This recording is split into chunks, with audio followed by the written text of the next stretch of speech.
நாங்கள் இந்த அவையிலே அழக்கூடாதா? எங்கள் உரிமைகளை பற்றி பேசக்கூடாதா? ஏறத்தாழ 2 லட்சம் தமிழர்களை இழந்திருக்கிறோம்.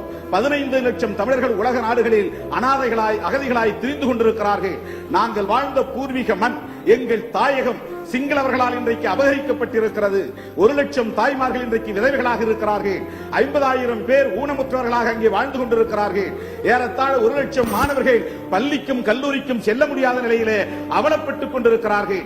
இப்படிப்பட்ட நிலையிலே ஈழத் தமிழர்களை காப்பாற்ற இந்திய அரசு என்ன செய்ய போகிறது? எங்கள் மீது பச்சாதாபம் கொண்டு பரிதாபம் கொண்டு 500 கோடி ரூபாய் நாங்கள் ஒதுக்கி இருக்கிறோம் என்று சொல்வதனால் எங்கள் கண்ணீரை துடைத்து விட முடியாது. நாங்கள் சிந்தியிருக்கிற ரத்தத்தை துடைத்து விட முடியாது. ஆகவே இந்திய பேரரசு இதில் தீவிரமாக அக்கறை செலுத்தி ஈழத் தமிழர்களுக்கு அங்கே தனி நாடு ஒன்றை மீட்டு தர வேண்டும். தமிழீழம் ஒன்றுதான் தீர்வு. இந்திய அரசு நினைத்தால் அதை செய்ய முடியும். சிங்கள ஆட்சியாளர்களுக்கு தொடர்ந்து இந்திய அரசு ஆதரவாக செயல்பட்டு வருகிறது. ஆனால் சிங்களவர்கள் ஒருபோதும் இந்திய அரசை மதித்ததில்லை. அவர்கள் எந்த ஒப்பந்தத்தையும் நிறைவேற்றியதில்லை.